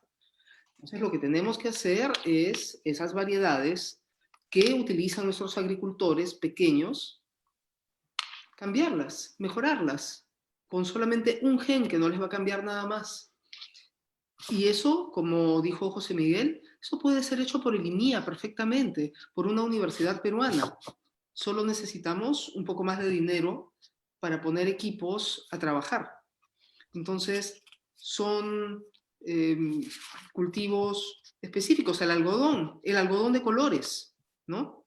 Queremos hacer mejoras en el algodón de colores, se pueden hacer. Eso es lo que querramos nosotros trabajar.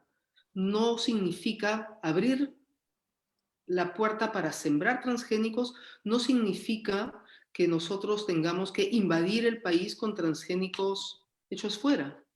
Y tampoco quisiera que sigamos confundiendo el asunto de las transnacionales con el asunto de los transgénicos.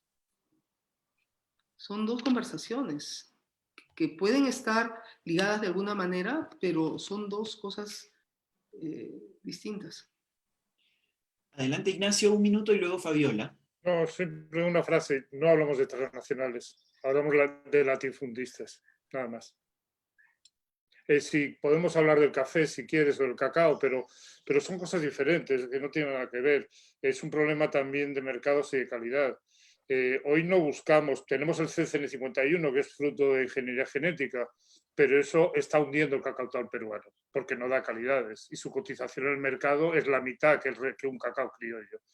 Con el café pasa exactamente lo mismo, es decir, no estamos hablando de eso cuando hablamos de transgénicos, pero insisto, yo estoy escuchando, ¿no? Y lo que quiero saber, no porque aquí evidentemente la prohibición o la moratoria se ha adoptado por 15 años, pues porque era una medida intermedia entre los 30 que proponían unos y los 10 que proponían otros, porque en el fondo los que han adoptado esa medida no tienen ni idea y tampoco les preocupa lo que están haciendo. A favor o en contra, me da igual cuál hubiese sido el resultado. Pero hay cosas, no hablamos de transnacionales, hablamos de latifundistas, que no tienen nada que ver. Solo matizar que no hay cacao ni café transgénico. Son variedades de mejora genética clásica. El CN51 es modificación genética, es decir, es modificación genética, pero no es transgénico. Es genética clásica. Por supuesto, pero ha invadido el cacatal. Todos los programas de desarrollo que se han quedado con el café y con el cacao, lo que han implementado es la implantación de variedades muy productivas, resistentes a las enfermedades, pero de baja calidad. Y eso ha hecho que hoy las cooperativas del café estén cerrando, como sucede en Puno. ¿Por qué? Porque están produciendo por debajo, están vendiendo por debajo del precio de coste. Gracias a esa dinámica. No tiene nada que ver con los transgénicos, era una puntualización nada más. ¿Fabiola? Sí, a ver, una cosa que yo quería plantear es que creo que todos estamos coincidiendo en la importancia que tiene el seguir investigando y el seguir invirtiendo en este tema de tecnología genética, ¿no? Puede ser transgénica o puede no ser transgénica, como decía Gisela, en el algodón de colores, por ejemplo, pero necesitamos fortalecer el tema de la investigación. Sí creo, y yo no sé si todos han tenido acceso a leer la última versión que se estaba discutiendo en el Congreso de la República sobre la ley de moratoria, ¿no? Pero lo que se estaba discutiendo y lo que estaba en discusión en la comisión era justamente eso que has dicho, Gisela, que no estamos hablando aquí, pero esa era una de las propuestas. Permitir la entrada de transgénicos con absoluta libertad, ¿no? Y sin tener los parámetros de control que necesitamos. Entonces, necesitamos parámetros de control, es lo que no entiendo. Lo que deberíamos cambiar es que... A ver, tú acabas de decir hace un minuto que no estamos hablando de aceptar la liberación de transgénicos sin ningún tipo de control. Eso lo mencionaste tú, ¿no? Y efectivamente, o sea, creo que en eso todos estamos de acuerdo, que no hay que hacerlo.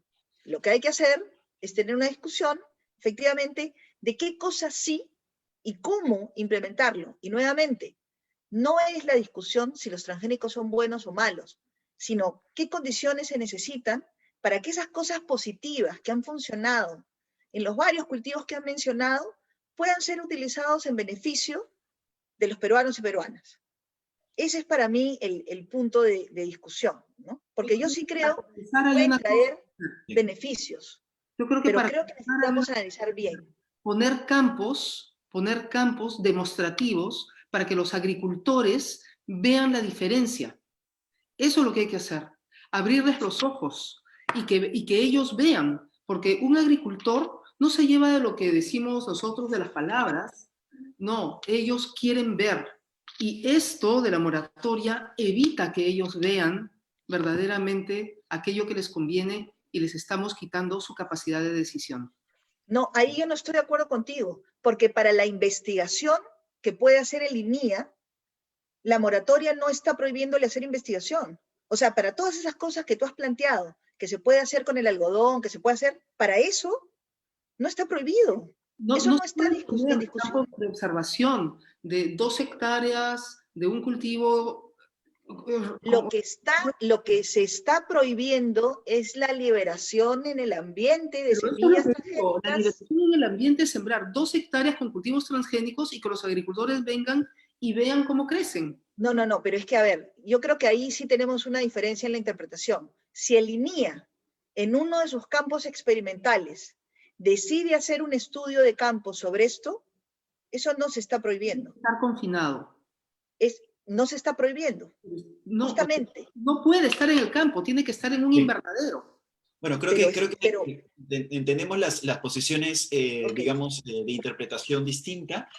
Para retomar la pregunta, creo que la pregunta original fue respondida, pero quedó pendiente una pregunta a José Miguel, que es la siguiente, y tiene que ver con un estudio que se hizo en la India, que reporta, o unos estudios, dice la pregunta, que reportan la pérdida del algodón BT. Ahora tienen que usar pesticidas para controlar las plagas. A ver, cualquier estrategia que adoptes contra las plagas acaba generando resistencias. Y eso da igual que sea un antibiótico contra una enfermedad, que un herbicida contra una maleza, que un insecticida contra un insecto. Por lo tanto, el algodón resistente a insectos, igual que los maíces resistentes a insectos, se tienen que sembrar con una serie de cuidados, que son unas zonas de refugio, para que las resistencias tarden en salir. Pero es inevitable que acaben saliendo. La solución es o utilizar pesticidas, con lo cual ya no tienes que utilizar ese algodón porque ya no te sirve, o cambiar la variedad de algodón transgénico que tenga otro tipo de resistencia a la cual la plaga no sea resistente. Pero esto forma parte del día a día y da igual que estemos hablando de transgénicos que de productos químicos, que de estrategias de control biológico. Es decir, siempre hay una evolución en el momento en que tú pones una presión de selección. Perfecto. Ok. Bien, con las disculpas del caso, vamos a dar 10 minutos más, las disculpas del caso, por supuesto, a los panelistas y al público que nos está siguiendo y está participando en esta interesantísima conversación. Vamos a tomarnos 10 minutitos más para terminar la conversación. Hay preguntas que están quedando en la cola. Bueno, la idea de esto es conversar lo más que se pueda y que se multipliquen estos espacios, ¿no? Quizás no terminemos ahora, pero tenemos a más de 200 personas que han seguido esta conversación con preguntas muy, muy interesantes y agradecemos a todos por ello. La siguiente pregunta tiene que ver con un tema, digamos, que compete a los agricultores. Dice, es difícil decidir que los agricultores, o decir que los agricultores decidan. Si le das lo más barato a los pobres, los haces dependiente en lugar de fortalecer al Estado para que reestructure su enfoque y mecanismos. Entonces no es un tema de beneficios para ellos, sino de negocios. ¿Qué piensan al respecto? Un minuto, por favor, para cada respuesta. Yo seré rápido. Esto que estamos planteando con los transgénicos, ¿lo plantearíamos con otras tecnologías como, por ejemplo, Internet o los teléfonos celulares o tener un microondas en casa? Que alguien controlara que puedas tener acceso o no. A partir de ahí. Yo creo que mejor no hay que tener Internet ni tampoco hornos de microondas porque hay alguien que está haciendo un negocio. Pero ¿cuál es el impacto que tendría el horno de microondas? Digamos. Que podrían calentarse la comida más rápido. A ver, recordemos que cuando salieron los hornos de microondas, la gente decía que eran cancerígenos, que eran un problema, y ahora es difícil encontrar a alguien que no tenga.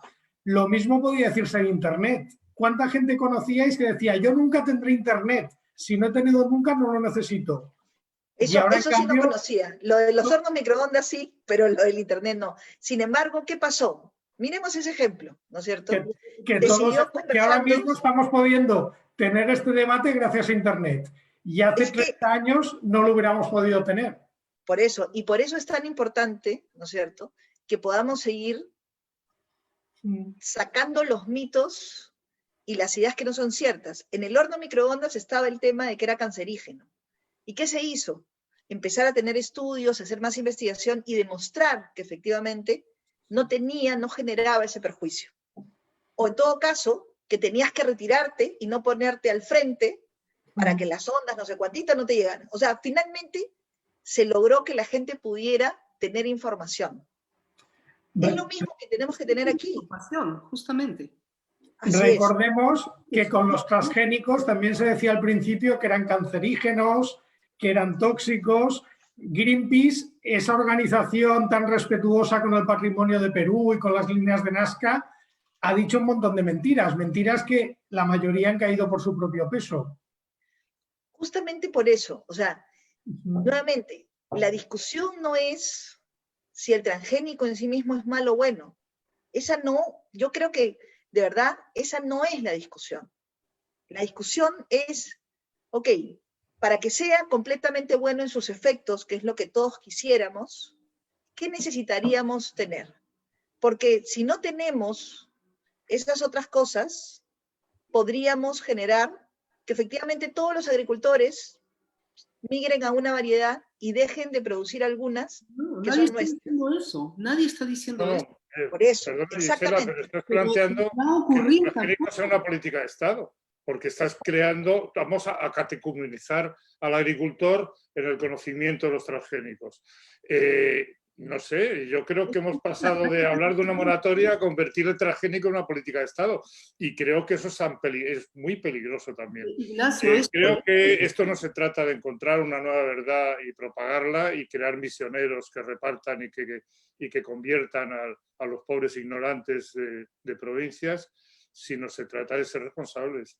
Y ser responsables significa formar y significa también asegurar el control de todo lo que se hace. Ignacio, pero la agricultura funciona así, es decir, hay entidades que producen nuevas variedades, como el INIA. Hay personas que se llaman extensionistas, que llevan esa tecnología a los agricultores para que los agricultores vean, así funciona desde... Sí, pero a mí me encantaría que Perú tuviera una política estatal agraria que defendiera las variedades y los sistemas de cultivo tradicionales, poniendo en valor los productos, llevándolos al mercado, trasladándolos y creando marca. Evidentemente, eso no se hace. Yo no voy a hablar por los agricultores porque no hablo por los agricultores, pero realmente eso no se hace. Nos hemos saltado el paso principal o el primer paso y hemos querido adelantarnos al camino. No lo sé, pero realmente hemos intentado ese otro recorrido, que es el recorrido de dejar las cosas que sigan en su estado natural. No lo sé. Yo veo a mis productores en unas condiciones de abandono absolutas, por parte de la administración, por parte de los cocineros de Puca que no han querido venir, por parte de todos. Yo, el pequeño agricultor de Perú es un instrumento publicitario en manos de todo el que se acerca. Me da igual que sea la administración, me da igual que sea un investigador, me da igual que sea un cocinero. Es un instrumento publicitario. Y entonces, mientras eso no se resuelva, yo creo que estamos saltando los pasos. Pero es igual. Yo sigo preguntándome por qué. Bien, bueno, para ya... Solo. O sea, yo creo que hemos coincidido en gran parte del tema, pero yo sí creo que no podemos generalizar tampoco. O sea, yo sí he visto cocineros en este país, he visto gente que trabaja en política pública en este país, y he visto ciudadanos y ciudadanas absolutamente comprometidos con la pequeña agricultura familiar. y que creen realmente y están trabajando por mejorar la pequeña agricultura familiar. Investigadores que han dedicado su vida a trabajar en el campo con los productores, y eso es una cosa sumamente valiosa. Lo que creo es que todavía, ¿no es cierto?, seguimos en la discusión si el transgénico es bueno o malo. O sea, el transgénico tiene un montón de cosas positivas. El asunto es, en un país como el nuestro, en las condiciones que nosotros tenemos, de una agricultura pequeña abandonada, de falta de capacidad del Estado, de informalidad, de no tener un planteamiento para el uso del territorio con una gestión integral del mismo, con falta de apoyo a la investigación, con todas esas condiciones, si queremos añadir un tema más a ese ecosistema, ¿qué es lo que tendríamos que tener? Porque un tema más lo que va a hacer es que algo se mueva en el ecosistema. Entonces, ¿estamos preparados? Por ejemplo, la pregunta que hacían, oye, ¿tenemos el 80% de líneas de base? Sí, pero todavía no las tenemos todas. Entonces, ahí nos falta algo. Tenemos la capacidad de monitorear, tenemos la capacidad, entonces, veamos qué elementos son y cuál es el balance, el análisis costo-beneficio, que creo que es lo que Ignacio preguntaba. O sea, si vamos a añadir esto más, ¿en qué me va a beneficiar? ¿En qué me puede perjudicar? ¿Y qué condiciones tenemos para que, como ustedes los científicos en laboratorio, puedan tener un escenario controlado? Eso es básicamente lo que yo plantearía como una preocupación. Gracias. Gracias. Bueno, a todos los panelistas. Vamos a pasar ya al cierre. Creo que ha sido una intervención de cada uno de ustedes muy, muy interesante. Antes de invitar a la conclusión de todos ustedes y agradecerles a todas las personas que han seguido esta interesante conversación, es invitar a una reflexión, ¿no?, que también ha llegado de parte del público y que comparto como comunicador, es que en toda esta conversación también ha habido informaciones y desinformaciones al respecto en el debate, ¿no? Actores políticos, activistas, también han jugado un rol. Entonces, la invitación, en todo caso, es a pensar también en cómo se maneja las campañas de comunicación en este debate, ¿no? Y si quieren pueden tocar un poquito este tema en su despedida. Yo les agradezco nuevamente y los invito a cada uno de ustedes a que haga una reflexión final de esta interesante conversación, porque la idea es seguir conversando y tender puentes, ¿no? Y trabajar bien por el avance y progreso de nuestro país. Vamos entonces con Fabiola. Ok, a ver, yo, como les dije al principio, agradezco mucho tener esta oportunidad. Creo que solamente a través del diálogo podemos ir acercando diferentes posiciones, diferentes ideas y complementándonos para tomar las mejores decisiones. Lo que yo rescato de este espacio es que creo que todos estamos buscando una mejora para la agricultura, por ejemplo, del Perú. El doctor Mullen decía que el tema se había centrado, la discusión del uso de transgénicos en la agricultura, pero que tienen mucho más posibilidades que la agricultura. Yo concuerdo con eso. Pero todo el tema de discusión en el país se originó por un proyecto de ley, ¿no? Y en esa discusión del proyecto de ley empezaron a aparecer un montón de variables. Entonces, yo invitaría a todo el público que ha estado hoy día en la sesión, que lean el proyecto de ley que originó esta discusión y se den cuenta que necesitamos realmente seguir teniendo espacios como estos de diálogo y de intercambio de ideas hasta lograr, como sociedad, tener una visión de consenso, de conjunto, donde no impongamos, sino construyamos juntos. Gracias. Bien, José Miguel, por favor. Yo para acabar, es curioso que estamos teniendo este debate. Se ha hablado, lo ha mencionado el señor Medina, que si los científicos queríamos catecumenizar o evangelizar, realmente el fallo nuestro ha sido no hacerlo, ha sido no explicar lo que estábamos haciendo. El problema es que los que sí que he visto evangelizando y diciendo cosas sobre transgénicos que no siempre eran ciertas, han sido organizaciones ambientalistas, algún que otro reconocido chef al que yo he escuchado diciendo barbaridades sobre transgénicos que no acertaba ni por equivocación. Y claro, esto ha creado una desconfianza que ha hecho que se presenten estas leyes. La paradoja de esto es que hay muchas más tecnologías que se utilizan en mejora genética, como la hibridación, como la creación de mutantes androestériles. ahora mismo el CRISPR, que no están generando ningún debate, que no se plantean moratorias, que estamos utilizando sin ningún tipo de control. Esto nos lleva al tema de lo paradójico que es este debate, que de las cientos de tecnologías en agricultura que hay, solamente hayamos visto problemas en una que curiosamente no es la que más problemas está dando. Entonces, yo creo que estoy muy agradecido que me hayáis invitado, creo que ha sido un debate muy interesante, espero haber contribuido, también he conocido muy de cerca un país como el Perú, que solamente he visitado una vez y me pareció fascinante, y a ver, a la ciencia no se le pueden poner fronteras, es decir, si hay un transgénico que sea útil y solucione algún problema, se va a acabar utilizando, no hay más. Esto es lo mismo que las vacunas, hay gente que dice que las vacunas son malas, pero es gente que está vacunada de la polio, del sarampión, etcétera, etcétera. Si en algún momento hay una plaga de un cultivo importante y la única solución es utilizar un transgénico, se va a acabar utilizando. Y este debate pues, quedará obsoleto. Muchas gracias. Adelante, Gisela, o bueno, me parece que está faltando Gisela e Ignacio, ¿no? A ver, Ignacio, y cerramos con Gisela, por favor. Perfecto. Es un diálogo y es un diálogo importante. Y yo creo que todo el mundo tiene mucho que decir, tiene cosas que decir. Me corrijo y de acuerdo, Fabiola, no todos, pero ha sido mayoritariamente por parte de muchos sectores la instrumentalización del productor.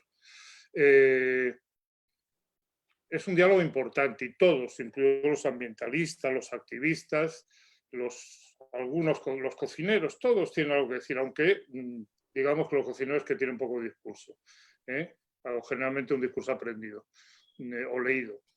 Pero hay mucha gente que tiene que decir. Conozco cocineros que tienen mucho que decir y tienen mucho que opinar. Creo que es un tema importante para este país. Efectivamente, y coincido con Mulet, es un país fascinante. Y a mí me gustaría que siguiera siendo un país fascinante. Nada más. Bien, gracias, Ignacio. Gisela, por favor, para cerrar.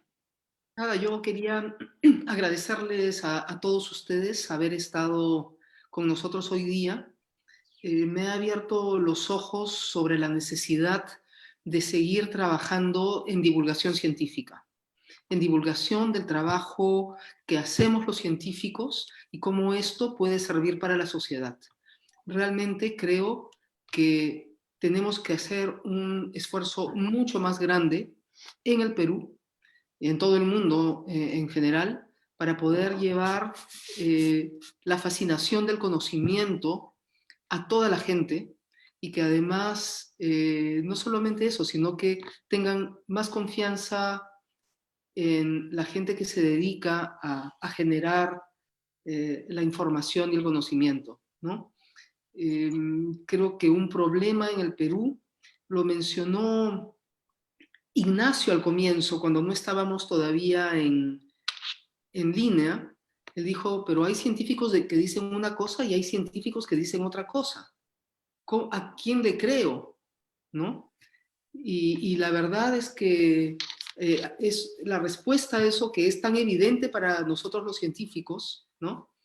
Es algo que tenemos que trabajar para que la gente deje de seguir siendo engañada por los pseudocientíficos y comiencen a adoptar, a adherir a los principios de la ciencia. Eso es un trabajo que todavía queda por hacer y por eso quiero agradecerles a todos ustedes haber estado aquí. Y finalmente creo que lo que tenemos que hacer con respecto a los transgénicos es quitar el control.